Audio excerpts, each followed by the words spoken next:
Hello guys, I hope you like my videos. If you like my videos, please like, share and subscribe our channel. आज हम लोग class 10th NCERT solution chapter 6 triangle के example number 1, 2 and 3 आपके साथ discuss करने जा रहे हैं.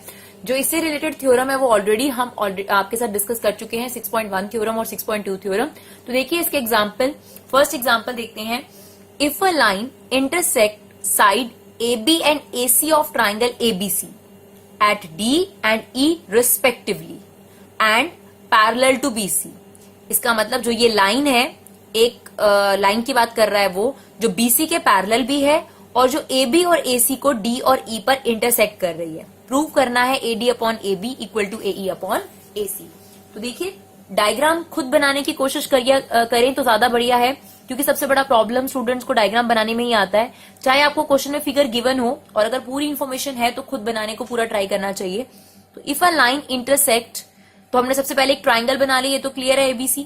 उसके बाद हमें ये भी पता है कि एक लाइन ड्रॉ करी गई है BC के पैरेलल, तो वो ऐसे ही ड्रॉ होगी और वही लाइन AB को D पर और AC को E पर इंटरसेक्ट कर रही है. राइट. तो गिवन पोर्शन में आपके पास क्या आ जाएगा, DE जो है वो पैरेलल है BC के. राइट. अब आपको प्रूफ क्या करना है, प्रूफ करना है AD upon AB equal to AE upon AC. आप कहेंगे कि जो बीपीटी थ्योरम है उसमें तो हमने AD upon BD equal to AE upon EC proof करा है और यहां हमें प्रूफ करना है AD upon AB equal to AE upon AC. तो वो भी हो जाएगा डियर. देखते हैं किस तरीके से. सबसे पहले आप लिखेंगे if DE is parallel to BC according to BPT theorem.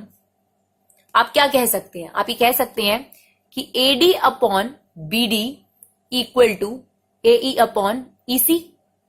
ये हमारे पास बीपीटी थ्योरम से कंक्लूजन निकल गया. अब जो आपका प्रूफ है उसमें AD और AE तो चाहिए. आप देख सकते हैं AD और AE तो हमें चाहिए. राइट.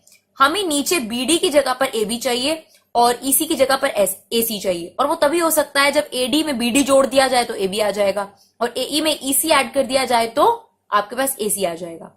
तो इसके लिए आपको क्या करना पड़ेगा डियर, रेसिप्रोकल. क्यों करना है रेसिप्रोकल? क्योंकि हमें यहां 1 तो ऐड करना है तभी AD में BD जुड़ेगा. लेकिन अगर हम ऐसे ही 1 ऐड कर देंगे तो AD गायब हो जाएगा और AB बन जाएगा, लेकिन यहां पर क्या हो जाएगा, BD रह जाएगा. जैसे एक एग्जांपल से आपको समझाने की कोशिश करते हैं. अगर हम यहां पर ही 1 ऐड कर दें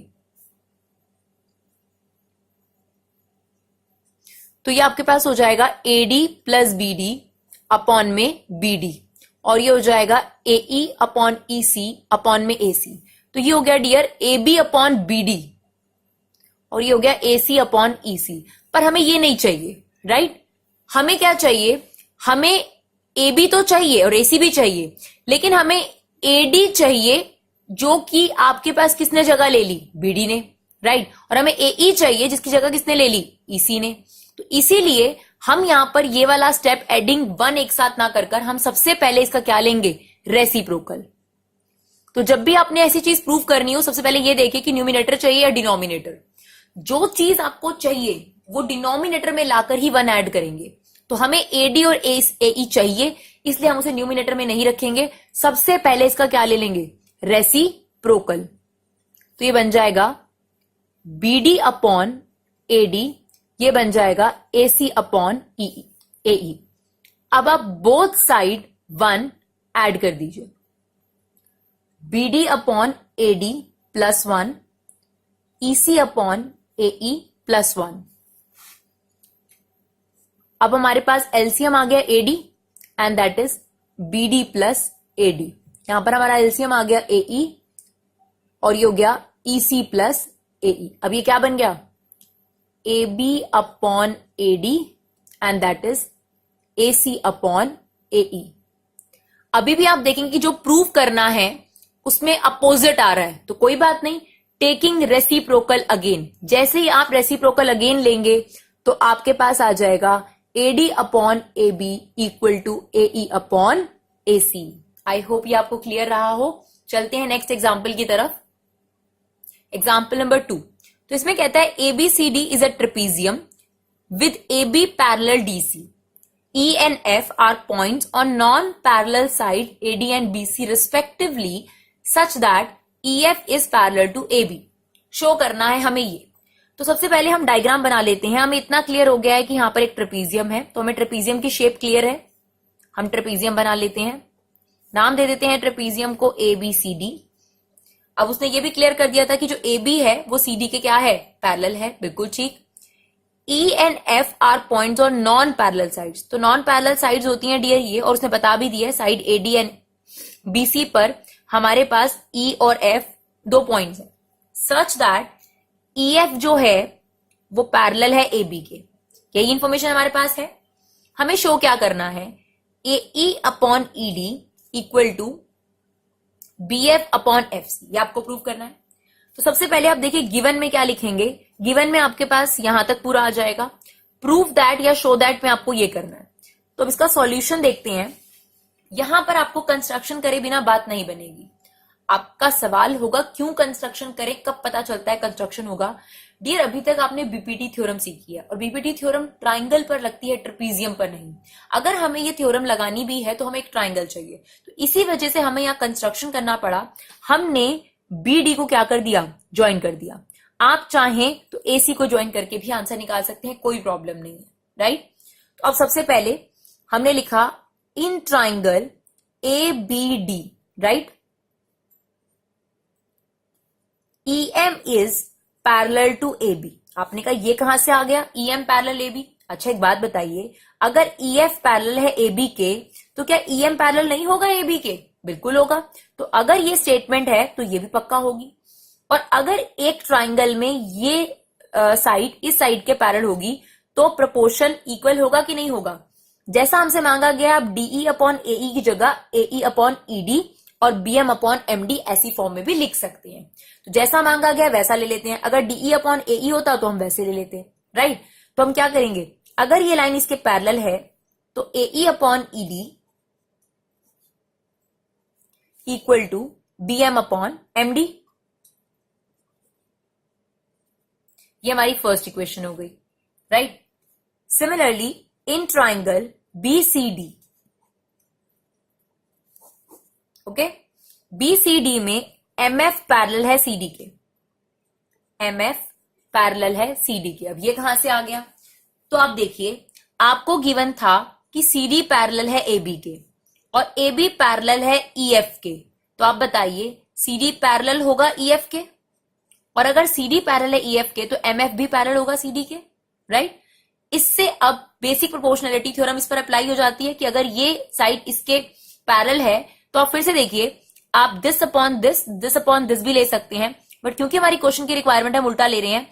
BF upon FC equal to BM upon MD, BF upon FC equal to BM upon MD। This is my second equation. अगर आप ध्यान से देखेंगे तो इन दोनों इक्वेशन में कॉमन पोर्शन है, that is BM upon MD। अगर ये पोर्शन इसके इक्वल है तो इससे कंक्लूजन ये निकलता है कि AE upon ED equal to BF upon FC। तो by equation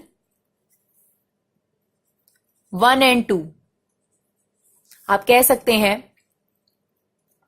AE upon ED equal to BF upon FC। I hope it's clear. चलते हैं नेक्स्ट एग्जाम्पल की तरफ, और लास्ट एग्जाम्पल है आपके पास इस एक्सरसाइज का। इन फिगर, यहां पर आपको फिगर गिवन है तो हमने लिया है, क्योंकि ज्यादा इंफॉर्मेशन फिगर की नहीं थी तो हमें फिगर यहां पर लेना है। तो ये फिगर आपको गिवन है और इसमें कहा गया है कि PS upon SQ equal to PT upon TR, right. And PST जो एंगल है इसको हम एंगल 1 नाम दे देते हैं, ये इक्वल है PRQ के, मान लेते हैं एंगल 2 के। Prove that PQR is an isosceles triangle. इसका मतलब आपको क्या प्रूव करना है कि जो PQ है वो PR के इक्वल है, राइट। तो यहां पर कोई कंस्ट्रक्शन की जरूरत नहीं है, जो जो आपको गिवन है उससे स्टार्ट करते हैं। हमें सबसे पहले गिवन है कि PS upon SQ equal to PT upon TR, right. तो बेसिक प्रोपोर्शनैलिटी थ्योरम ये कहती है कि अगर लाइन पैरेलल हो तो रेशोज इक्वल होते हैं, लेकिन उसका कन्वर्स वाली थ्योरम क्या कहती है कि अगर रेशो इक्वल होंगी तो ये साइड इस साइड की क्या होगी, पैरेलल। तो बिल्कुल बाय कन्वर्स ऑफ BPT, अगर PS upon SQ PT upon TR, जिसे आप ऐसे भी लिख सकते हैं SQ upon SP RT upon TP। कोई दिक्कत नहीं होगी इसमें, क्योंकि बस रेसिप्रोकल लिया हुआ है और कुछ भी नहीं है, राइट। तो आप समझ सकते हैं कि अगर 2/3 इक्वल है 2/3 के, तो इनके रेसिप्रोकल भी इक्वल ही होंगे। तो वही वाला कंसेप्ट है यहां पर। तो अब देखिए आपके पास में कन्वर्स ऑफ बीपीटी, हम ये कह सकते हैं कि जो ST है that must be parallel to QR। अगर हमारे पास ये इंफॉर्मेशन गिवन है तो इसका मतलब ये ऑब्वियसली है कि ST जो है वो QR के क्या है, पैरेलल है। ओके, अब अगर ST QR के पैरेलल है तो एंगल 1 एंगल 3 के इक्वल होगा। कुछ याद आया? किस रीजन से एंगल 1 एंगल 3 के इक्वल होगा? Because of corresponding angles, right.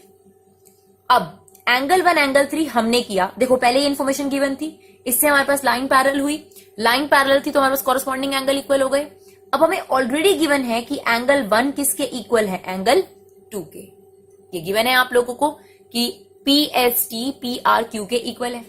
अगर 1 3 के भी इक्वल है, 1 2 के भी इक्वल है, तो दिस इंप्लाइज एंगल 2 किसके इक्वल हो गया, एंगल 3 के। ओके, एंगल 2 किसके इक्वल हो गया, एंगल 3 के। अब आपने ये भी थ्योरम पढ़ी है कि किसी भी ट्राइंगल की अगर अपोजिट साइड्स इक्वल होती हैं तो उसके अपोजिट एंगल्स भी इक्वल होंगे। तो वो थ्योरम ऐसे भी लग सकती है कि अगर किसी ट्राइंगल के एंगल्स इक्वल हैं तो उसकी अपोजिट साइड्स भी इक्वल होंगी। यानी एंगल 2 के सामने वाली साइड है PQ और एंगल 3 के सामने वाली साइड है PR, वो क्या हो गई, इक्वल। किस थ्योरम से? Equal angle have equal opposite sides. और यही हमें प्रूव करना था कि PQ किसके इक्वल है, PR के। आई होप आपको ये एग्जाम्पल समझ में आया हो। Thank you so much guys for your love and support. Keep supporting Vibha classes.